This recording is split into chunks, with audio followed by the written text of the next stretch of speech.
Hi, I'm Dave Dinkle, and the question today is iBuyers. Are they a scourge or a blessing? Ironically, if you're a realtor, it's possible you're already working for an iBuyer and you didn't know it. What are iBuyers?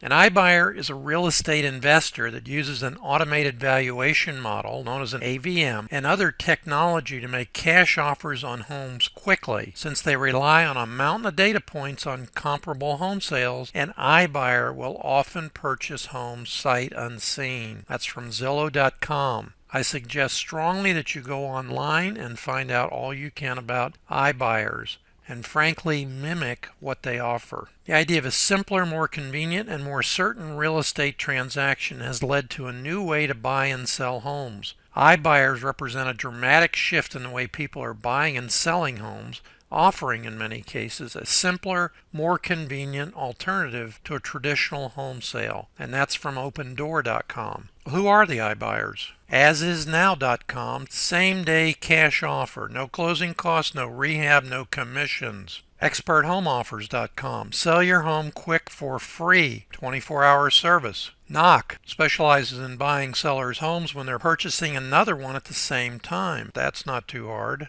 Ledge Real Estate Solutions, instant cash offer, close in as little as 7 days. It's getting to sound a lot like investors.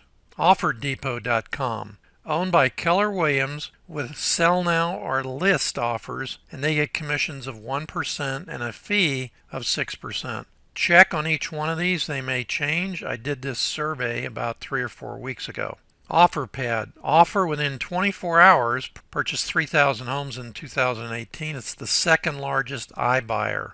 Opendoor, instant offer to seller, largest iBuyer currently. Perch.com, offer in 24 hours. Redfin Now, offer within 24 hours. They list it on the MLS, and if it sells for more, they give you the difference. Zavvy, forgive my pronunciations on any of these ones that I do. I'm just a guy doing his best. Zavvy solicits brokers to join them. Instant Offers works with Better Homes and Gardens and Berkshire Hathaway, to mention a couple. Zillow Instant Offers. They have an alliance with OfferPad. How many of you viewing this video are licensed with Keller Williams? I mentioned it before, but Keller's iBuyer division is Keller Offers. Keller Williams Corporate recognized that ease and convenience is appealing to today's consumer because we're all so busy, says Galen Ziegler, Director of Operations at Keller Offers. It's what a lot of sellers need. What are agents and brokers saying about iBuyers? An iBuyer is a real estate investor who uses an automated valuation model, AVM, and other technology to make cash offers on homes quickly. They often purchase sight unseen,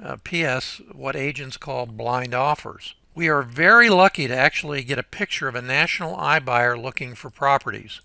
I don't understand. It's not legal. I'm a broker and I'll work with them. Shut up and feed me. What do iBuyers have to offer that's special, in their own words? Trusted offers. That's interesting, because does that mean that every other listing agent does not have trusted offers coming in? The inspection period on the iBuyer contracts that I've seen goes through the closing date. If it's a trusted offer, why would you be able to cancel up until closing? Cash offer instantly to 24 hours. Get money instantly. Now, that one I'm trying to figure out, what in the heck are they talking about? We buy any home as is, no repairs needed, sell on your schedule, choose when you want to move. All the details taken care of. And the pros of using an iBuyer? Convenience, speed, no staging, no repairs, no dealing with obnoxious buyers. Boy, I can second that one. Get a contract virtually instantly. No inspections for loan underwriting. It's because they're cash buyers. No wait for buyer's loan approval. Can close in just days. No commissions. Quack, quack. Sounds like a duck. It's a duck. The seller may have to pay the iBuyer's closing costs. That's not a pro, but I wanted to mention it so you're aware of it ahead of time. Oh, by the way, these are also the benefits of working with investors. About 3 years ago, I started discussing at length the how and why agents and brokers could and should integrate the attributes of being an investor with the benefits of being a licensed agent. Where did this idea come from? For years, I've been doing same-day double closings for investors called wholesale transactions. In my case, recently, I've been using them through my company called besttransactionalfunding.com. I noticed probably 3 years ago that there was an uptick in the number of brokers coming to me and saying, I need to close this transaction. Can you do a same-day double closing? Yes. And the amounts were anywhere from $250,000 to $800,000. What I noticed on the HUD statements is that broker was receiving a full 6% commission as a listing agent. He was receiving 3% for having brought the end cash buyer investor. And oh, by the way, when we closed the first transaction, he was now the owner. So he additionally made a spread, a profit spread. So instead of making 6% and getting lucky and making 3% more for 9%, he was making anywhere from 12 to 20% or more on the transaction. I wrote the ebook I called Hybridism and showed actual HUD statements and a business plan to integrate the two professions legally and morally. The feedback was horrendously negative. Biggest criticism, it's illegal and immoral. So who bought the book? iBuyers and real estate brokers. As a listing agent, where are you in this 22-point comparison? These are things that iBuyers, listing agents, and investors can do. I could probably have added another few, but it wouldn't make the comparison any more dramatic. This is what traditional agents like yourself are probably doing, earning 2 to 7% and giving those benefits to your seller. What are iBuyers doing? They're making 6 to 20% disguised as service charge, acquisition fees, repair cost credit, due diligence fees, and of course, commissions. But here's what investors do. All of those plus more. So let's look at an actual A to B and B to C transaction where the C buyer was an iBuyer. Now these are actual HUD and ALTA closing statements. I was called to do a transactional funding. An investor called and said, Dave, I have to have $249,000 for closing. I thought I could use the end buyer's funds as pass-through funding and realized that I couldn't. And I said, what does that mean to you? He said, I need the money to close tomorrow. I said, how much? He said, $249,000 and change. I said, not a problem. I need to get in touch with a closing agent and see HUD statements, ALTA statements, get them modified to show me being paid back, and let's look at it. So here you have the A to B HUD statement. Purchase price, $250,000. Earnest money deposit by this investor, $1,250. This is going to become important later. The iBuyer on his contract was supposed to have put up $1,250, but as you'll see on the ALTA, he never put up an earnest money deposit. There's my transactional funding, $249,830.50. So this investor, I shouldn't say had no money in the deal. He did have $1,250 that he told me later he had borrowed. So this is a no money transaction. I never saw a due diligence fee before, but there it is on this particular HUD statement. There's the investor's cash to close, $0.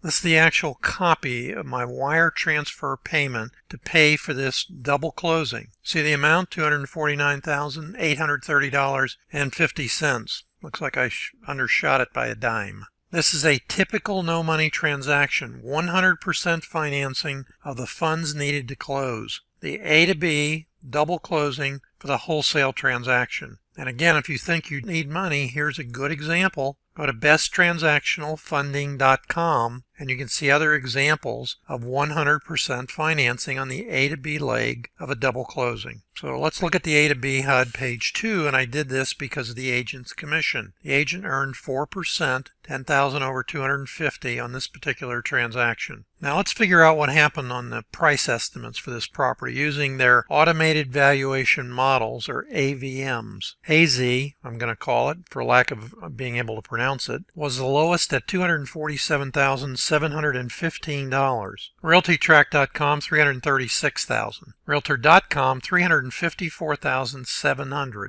That was the highest. But all of these models are working with the same database. Those are actual closed comparable sales. So why are they so different? Redfin, $334,828. Spokio, $317,000.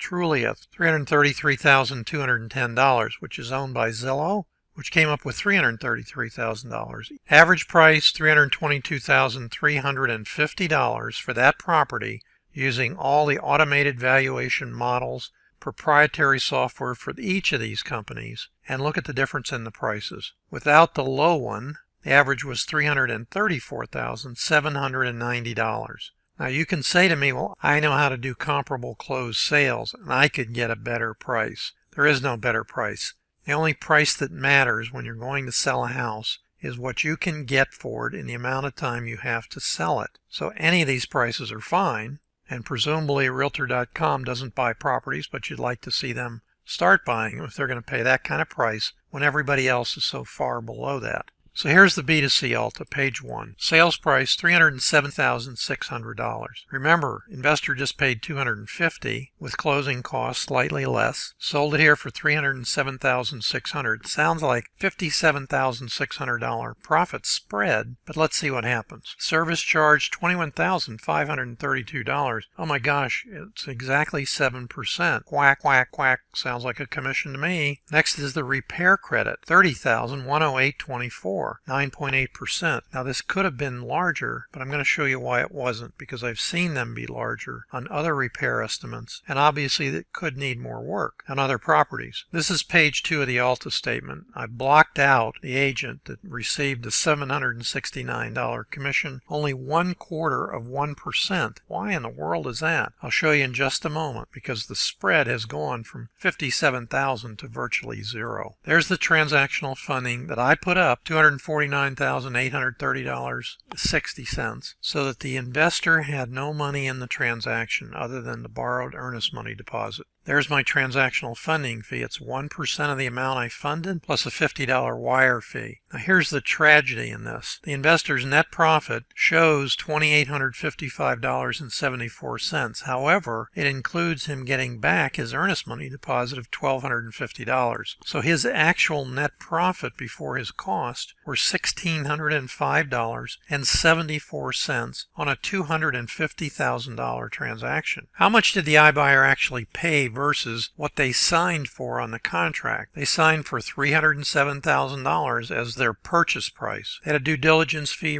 service fee, whack whack repair credit, and a commission, severely reduced commission simply because there was no spread in it, and the investor would not have come to closing if he had to bring additional funds. Total $52,429.24 discount. What discount from the purchase price did they actually get? $52,429.24 divided by 307,600 is a 17% reduction from the price of $307, which was below full market value. They took into account all the repairs to bring it up to perhaps as much as that $354,000 Realtor.com estimate. What is the biggest change that has ever come to the real estate market? Hybridism is exploding. Now you can become your own iBuyer. Here's your chance to get on board. Simply go to www.davedinkle.com Hybridism. But what if I don't have any money to buy properties, which is an excuse I hear by far too often? Go to www.besttransactionalfunding.com. That's my funding site. I fund 100% of the A to B transaction, so you can close with no money. I do not fund earnest money deposits. So as I always say, why not you? No reason. DaveDinkle.com/hybridism. When you need funds, besttransactionalfunding.com. I'm Dave Dinkle, and I wish you unlimited success in all you do.